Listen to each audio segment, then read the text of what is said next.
sobre a urgência do discipulado. Amém? Para você que não tem a lição aí em mãos, o textuário se encontra lá em Mateus, no capítulo 28, versículo 19. Ele vai falar: portanto, ide e ensinai todas as nações, batizando-as em nome do Pai e do Filho e do Espírito Santo. A verdade prática, chamando de discipulado na fé, o aprendizado de um discípulo por meio de seu mestre na igreja, para ajudar a desenvolver o seu crescimento espiritual. Amém?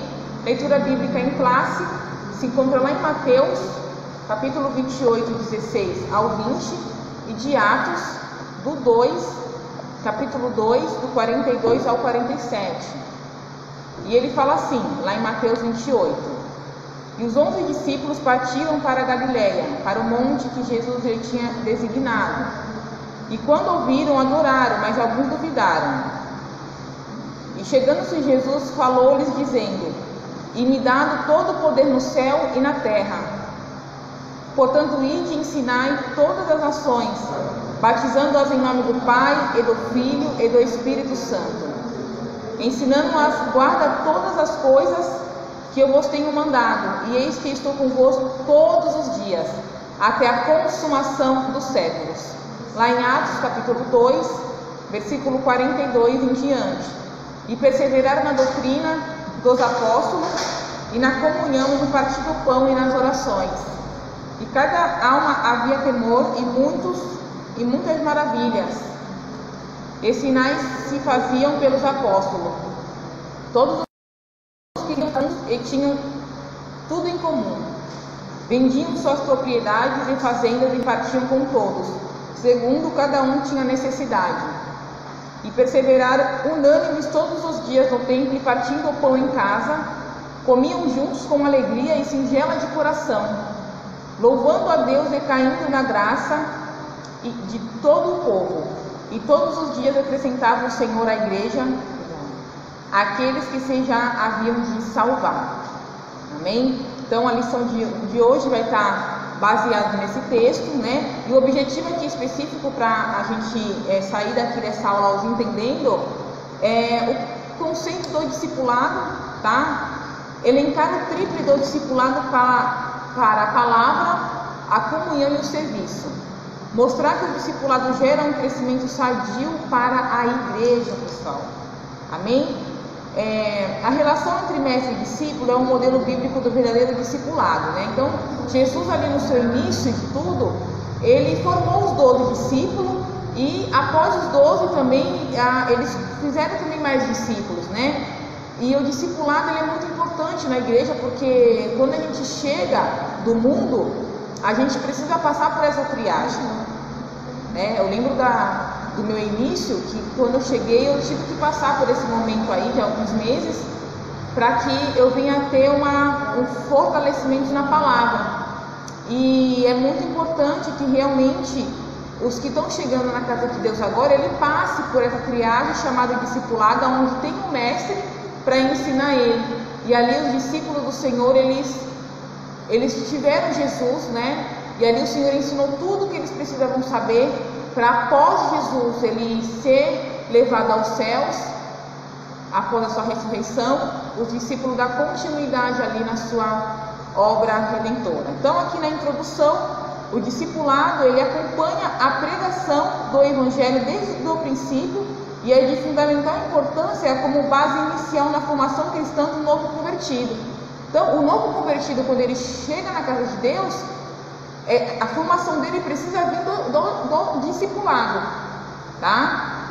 A forma que a igreja local o desenvolverá somará na formação do caráter cristão para o bem ou para o mal. Então, por isso que toda a igreja ela precisa estar em unidade, para que esse novo convertido ele cresça em unidade, ele cresça em comunhão. Então, dependendo de como a gente se comunica, de que maneira que a gente chega a esse novo convertido, ele vai se desenvolver tanto para o bem como para o mal, tá? E o que é discipulado? O termo discipulado vem de discípulo, tá? Que significa aprendiz, aluno ou seguidor. Então, quando você escutar discípulo, entendo que é um aprendiz, é alguém que é aluno ou seguidor. Isso vale no âmbito secular e religioso. Então, é tanto dentro do meio cristão, como assim, da onde você for, você vai escutar discípulo, eu entendo que é aprendiz, entendo que é seguidor. Qualquer sentido desse termo se aplica ao cristão. O discípulo, o termo dessa palavra, ela se aplica com frequência no Evangelho aos seguidores de Jesus, né? Quando ele mencionou ali discípulos, ele falava muito sobre esse termo discípulo, tá? Aí ele vai falar assim: disso segue o discipulado, ensino para ser seguidor de Cristo, ou seja, é o ensino bíblico básico para o novo convertido desenvolver espiritualmente. Então, quando o novo convertido ele chega, né, ele precisa passar por essa triagem aí chamada discipulado, para a glória de Deus. Trata-se de quê também, irmãos? De instruções que abrangem vários aspectos da vida, na área espiritual, emocional e social, né? Quando a gente vem, eu não sei se você, deixa aí nos comentários se você veio de uma família cristã ou se você veio lá do mundo, né? Quando a gente fala do mundo assim, vem lá do pecado, vem das coisas erradas da vida. E quando a gente chega para Jesus, a gente vem com muito carrapicho, a gente vem com muitas falhas, a gente não sabe o que fazer, né? Então, esse mestre que está sendo direcionado para te orientar, para te ensinar, ele vai te ajudar nesses aspectos emocionais, espirituais e social, né? O ministério do ensino, ele ocupa um espaço relevante no cristianismo, tá? Aparece na lista dos dons da graça de Deus. Se é ensinar, haja dedicação ao ensino, está lá em Romanos 12, versículo 7. Então, o que é discipulado a gente entendemos, e agora a gente vai falar sobre a grande comissão. Por que tem essa frase aqui que Jesus ele fala, né, sobre essa grande comissão? Esse nome, queridos, é um nome que se dá à comissão que o Senhor Jesus designou para o evangelho, para a evangelização das nações. O verbo ensinar, ensinar em todas as nações, tá? Lá em Mateus 28, no versículo 19. Ou façam discípulos em todas as nações. Na Nova Almeida atualizada, que seria uma outra Bíblia, essa Nova Almeida, né? Ela vai falar que Mateus aqui no grego, fazer discípulo, discipular. Então essa grande comissão que ele está falando aqui, que significa ensinar, ou seja, ensina todas as nações. Amém? O discípulo, ele não é opção, é mandamento. O discipulado não é uma opção, é mandamento divino para a edificação e crescimento espiritual de cada cristão. Então, ou seja, quando a pessoa que ela vem lá de fora, ela precisa realmente passar, não é uma opção. Todos que chegam à casa de Deus, sendo de início, é necessário que ele passe pelo discipulado, porque precisa desse crescimento, né, na vida dessa pessoa. Eu mesmo passei, muitos irmãos passaram, eu acredito que até você mesmo já passou. Deixa aí nos comentários se você passou por esse momento de discipulado na sua vida.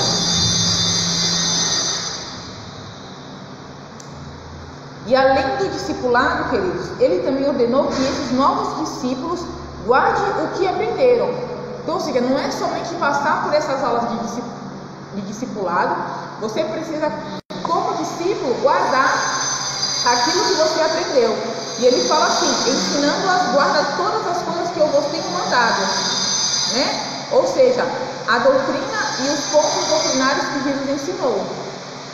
E o livro de Atos, ele mostra aos apóstolos no cumprimento desta palavra. Amém?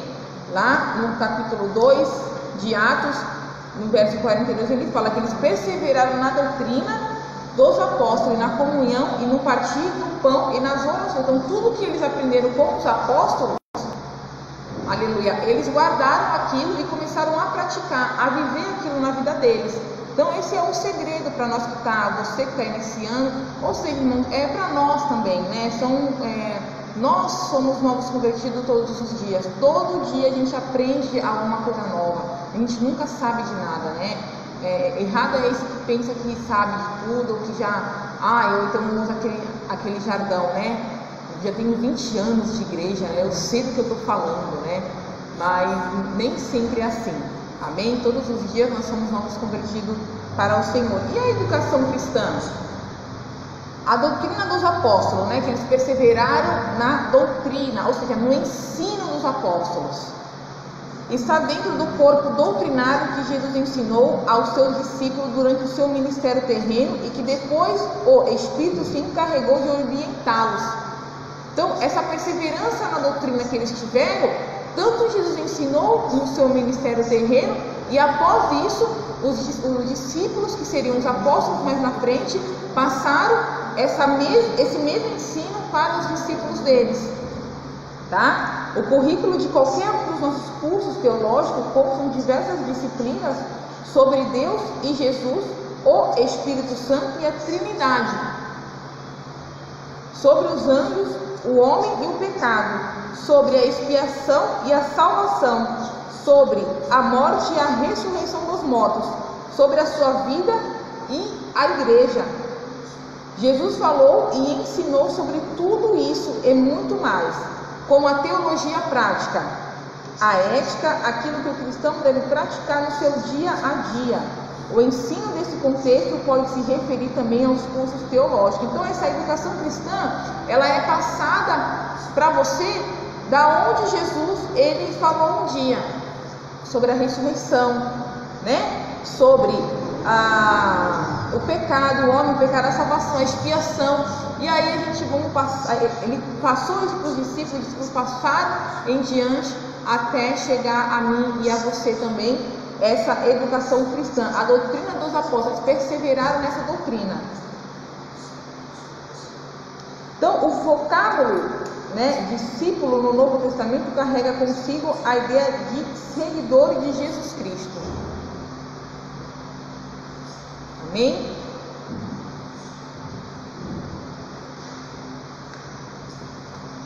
Aí aqui no tópico 2, a gente vai entrar falando sobre o tripé do discipulado, né? Que seria a palavra, a comunhão e serviço.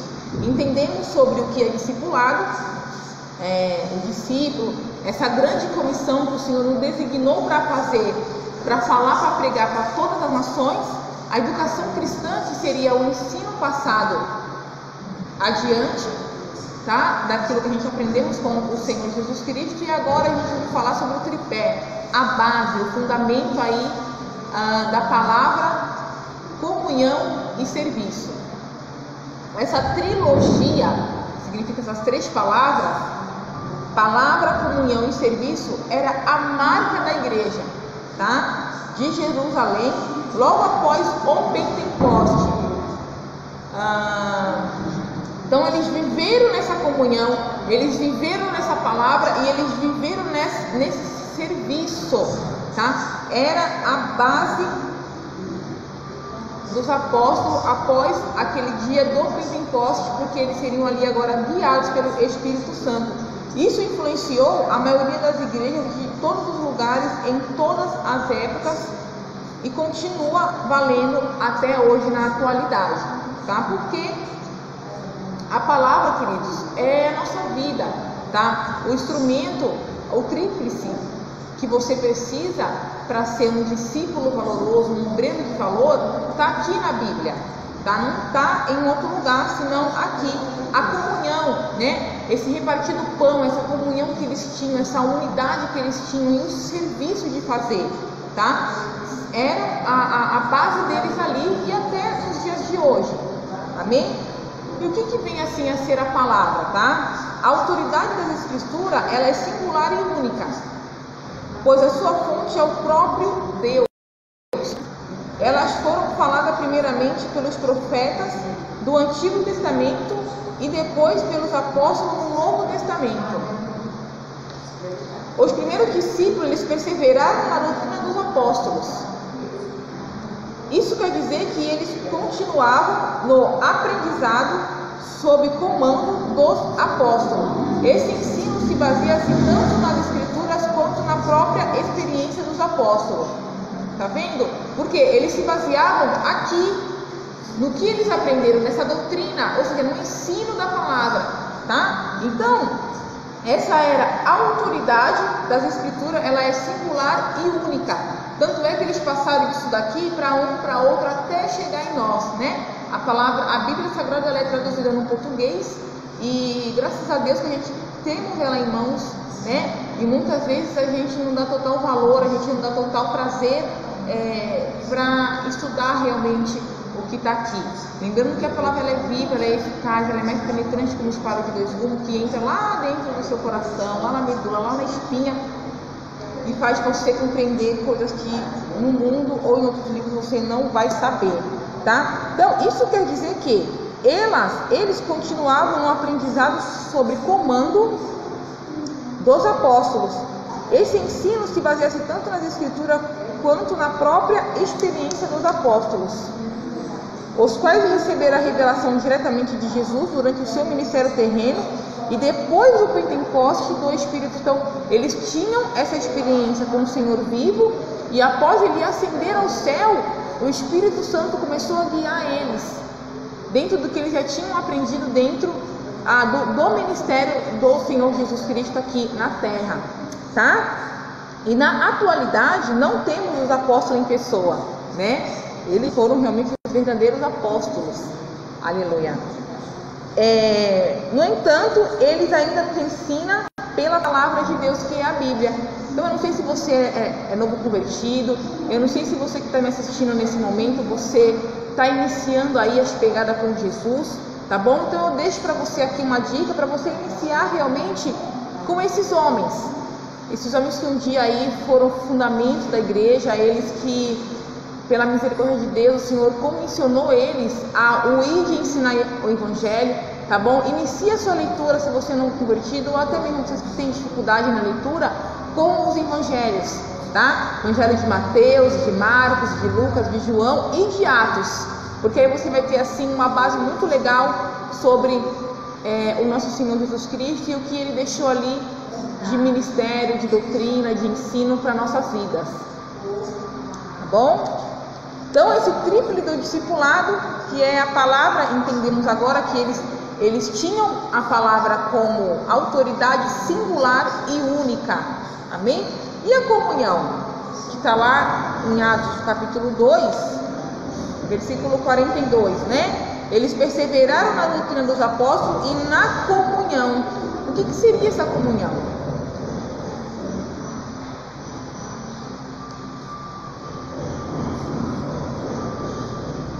Essa comunhão, queridos, é ter tudo em comum, é partilhar da mesma crença, é comunhão, amém?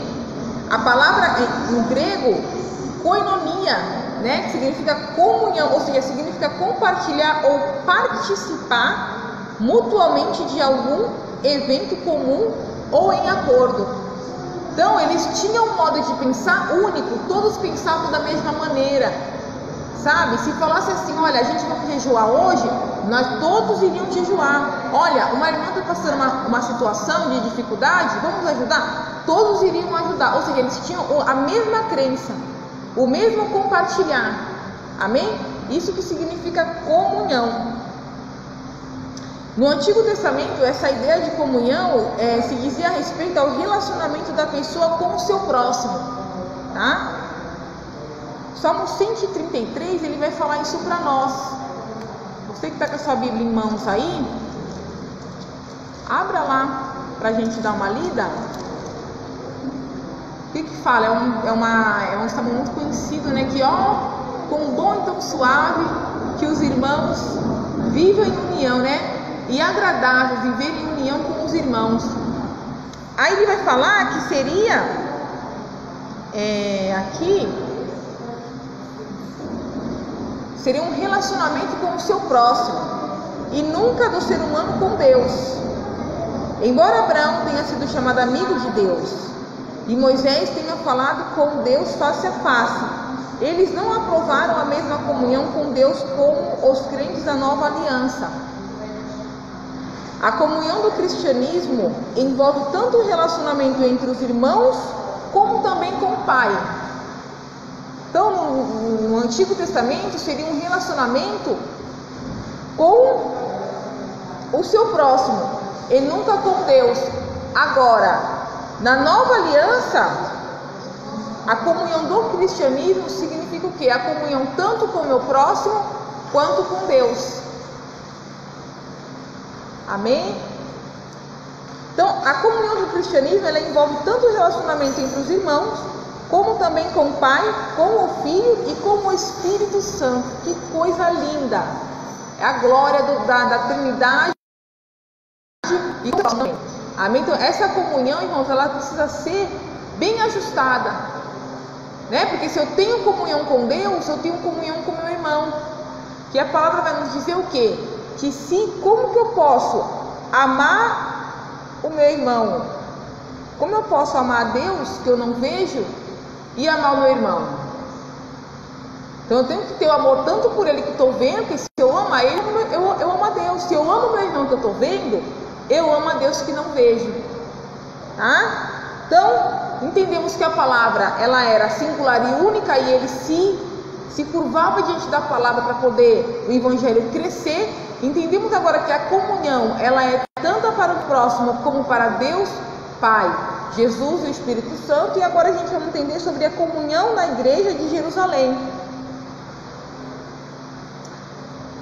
Aí aqui, todos os que criam estavam juntos e tinham tudo em comum. A igreja de Jerusalém, logo nos seus primeiros dias, deu ao mundo uma lição de koinonia, ou seja, de comunhão. O que o texto sagrado diz é que não se trata apenas de compartilhar algo, mas também de unidade, pessoal, unidade. Coração diz respeito ao centro da vida, a mesma inclinação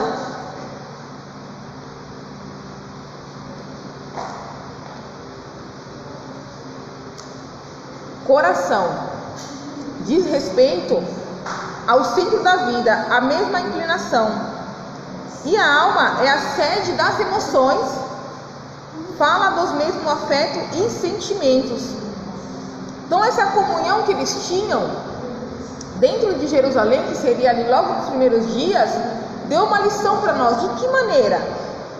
Não apenas de compartilhar o que eles tinham, mas também de unidade.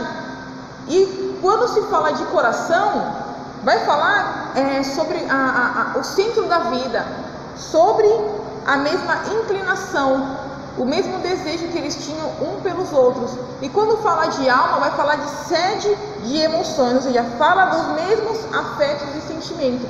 Lá em Filipenses 2, ele vai falar isso para nós sobre sendo a alma a sede das emoções. Então todos os crentes, eles tinham o mesmo propósito, a mesma esperança, servindo ao mesmo Senhor. Então o discipulado, a gente falando aqui sobre esse tema, eles eram ensinados para ter esse propósito de vida. Eles eram ensinados para ter essa comunhão, essa inclinação tanto da alma, aleluia, como a sede de emoções também deles tinham que ter a mesma unidade para com todos. Então o novo convertido, quando eles chegavam naquele lugar, eles tinham tudo em comum, porque os mestres ensinavam, a igreja local ali favorecia para que eles entendessem isso. Tá? E o serviço? Entendemos sobre a palavra, sobre a comunhão. Agora vamos falar sobre o serviço. Lembrando que é o tríplice do evangelho, esses três elementos aí. Tá? Trata-se de um termo de significado amplo da Sagrada Escritura. O termo visto isoladamente quer dizer um trabalho realizado para alguém ou algo seguindo as suas instruções, tá? O termo no Antigo Testamento se relacionava muitas vezes ao sacerdote no santuário e também a qualquer pessoa temente a Deus. Então essa parte de serviço no Antigo Testamento seria realmente fazer ou realizar algum trabalho.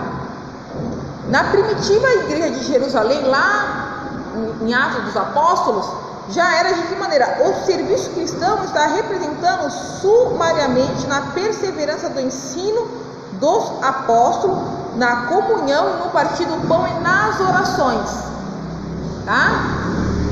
E isso que Deus espera que cada um de nós, no cumprimento da grande comissão, que nós perseveramos no serviço. O que é esse serviço então? É a comunhão que eles tinham no partir do pão e nas orações, essa unidade que eles tinham em todos se envolverem, tá? É difícil a gente falar sobre isso, porque a gente sabe que mudou muita coisa de lá para cá, né? Mas a palavra ela nos ensina dessa maneira, que a gente precisamos ter isso na nossa vida, tá? Lembrando que o tema de hoje é discipulado, falando sobre a urgência do discipulado, e a gente precisa realmente, irmãos, rever esses conceitos, né? Hoje a gente vê que passa assim, a gente acaba se esquecendo, entra assim uma falta de empatia muitas vezes dentro da igreja, e é muito notório isso de ver, mas precisamos relembrar, precisamos voltar às práticas dos apóstolos, essa comunhão, esse partir do pão e nas orações. Eles tinham tudo em comum, que eles oravam uns pelos outros, eles falavam uns dos outros, eles ajudavam os outros, tanto é que um vendia a sua propriedade para poder ajudar aquele que não tinha, né? E eu creio que a parte do dinheiro, em muitos aspectos, eu creio que ainda existem congregações, aleluia, que fazem isso, né? Para a glória de Deus. Bom, e aqui o terceiro tópico, que seria o discipulado e o crescimento sadio da igreja, irmãos. Lembrando que o tema aqui é a urgência do discipulado, tá? Você que é mestre, você que já foi, você que é professor em escola bíblica dominical, essa lição é para você que tem aí a sua classe, para você que é novo convertido, dê essa atenção a essa aula. Então, entendemos sobre o que é discipulado, tá? Lembrando que discipulado é ser aprendiz, é ser seguidor, é ser um aluno, amém?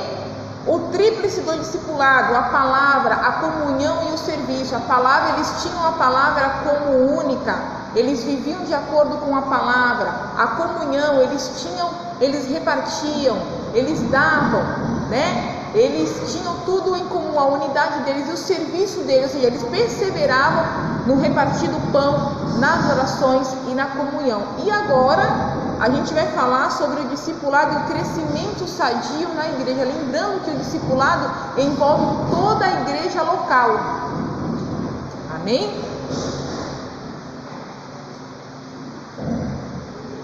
A igreja, queridos, ela precisa do processo do discipulado para cumprir o propósito da grande comissão. O que é a grande comissão que a gente falamos aqui? É levar o evangelho a todas as nações.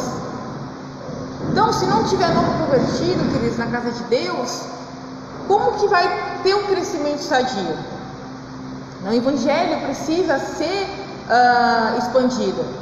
E os novos convertidos, eles precisam de um crescimento sadio dentro da igreja. Amém? Então, não se trata de opção, é a ordem de Jesus para a edificação e crescimento espiritual de cada cristão. É ordem para o quê? Para a edificação, crescimento espiritual. O crescimento espiritual, então, o que seria? O processo do discipulado tem por objetivo instruir o novo convertido sobre os vários aspectos da vida cristã. Então, seria tanto a ética, a parte moral, social, espiritual. Então ele precisa ter essa base de instrução da vida dele cristã. Todas as pessoas que vêm a Cristo precisam ser discipuladas, sabe?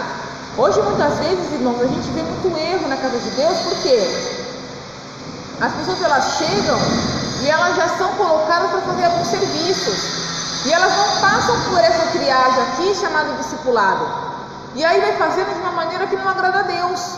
Então todo discipulado, todo crente que chega, que é novo convertido, ele é uma ordem de Jesus que ele passe pelo discipulado. Isso porque elas se tornaram novas criaturas. Lá em 2 Coríntios, capítulo 5, ele vai falar isso para nós. E passam a viver uma nova experiência. Em Romanos 6. Vamos lá dar uma lidinha em Romanos 6? Essa nova experiência no qual ele vai nos falar, capítulo 4. E fomos, pois, sepultados com ele na morte pelo batismo, para que, como Cristo foi ressuscitado entre os mortos pela glória do Pai, assim também andemos nós em novidade de vida. Ai, que glória! Elas precisam ser ensinadas para o seu crescimento espiritual e amadurecimento da fé. Olha a importância da urgência do discipulado dentro da igreja local. Crescei na graça e no conhecimento de nosso Senhor e Salvador Jesus Cristo, 2 Pedro, capítulo 3, versículo 18, ele vai falar isso para nós. Esse é o crescimento espiritual sadio, tá? Então, esse crescimento precisa ser dado pela igreja, pelo mestre que está na frente do trabalho. Então, é uma ordem de Jesus que esse crente, quando ele chega na casa de Deus, ele passe por essa triagem chamada discipulado, na qual ele vai ser instruído sobre a vida cristã. Eu, graças a Deus, eu passei por esse momento. Foram momentos muito gostosos, onde eu aprendi com Jesus, tá? Uma vida diferente, na qual o mundo não ensina. O mundo ensina de uma maneira totalmente errada, tá? Então, precisa, por quê? Ele vai ser instruído na vida dele espiritual, a vida dele social, a maneira como ele fala, como ele veste, como ele anda, o comportamento, sabe? A conduta dele, o comportamento dele. Então, tudo isso influencia para que ele venha ter um crescimento sadio com o Senhor, tá? E o crescimento numérico também. O que seria esse crescimento numérico aqui? O processo do discipulado proporciona à igreja, além do crescimento espiritual, o crescimento numérico. Lá em Atos 9, 31. Vamos lá?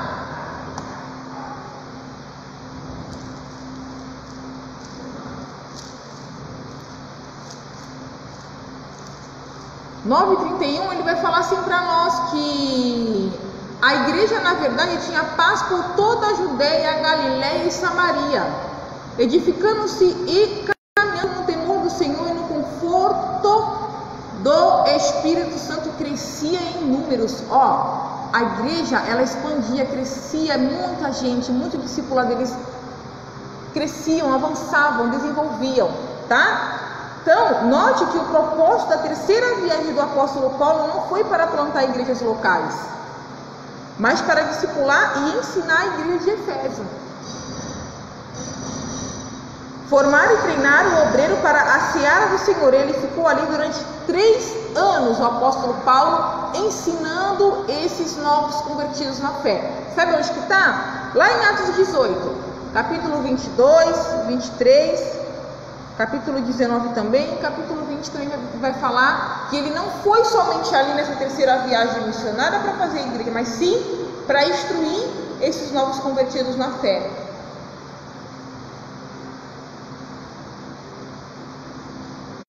Glórias a Deus por isso, né? E o exemplo da igreja de Antioquia da Síria. O público da igreja de Antioquia era gentio, identificado como gregos, tá? Então, os apóstolos de Jerusalém enviaram Barnabé para discipulá-los. Que lindo, né? Ao se deparar com um grupo de gregos convertidos, ele concluiu que ninguém seria melhor do que Saulo para ensinar esses novos crentes de costumes estranhos. Porque Paulo, ele tinha uma linhagem, né, grega. Barnabé não hesitou em buscá-lo em Tarso para essa nobre tarefa. Aí Paulo, ele surge ali para ensinar esses irmãos de Antioquia, que era gentios, tá? e eles eram identificados como gregos ali. Então Barnabé, ele lembrou de Paulo, porque Paulo ele tem essa linhagem grega, para que ele fosse ali ensinar esses novos convertidos na fé. Ao se deparar com um grupo de gregos convertidos, ele concluiu que ninguém seria melhor. Então eles discipularam a igreja durante um ano inteiro. Gente, que lindo isso! O ensinar, o instruir, né? Se nós tivéssemos esse entendimento com mais fervor, não teríamos, as congregações, né, as igrejas locais não teriam tanto erro, né, tantas heresias, tanta coisa errônea, né, sobre essa parte aí dos discipulados.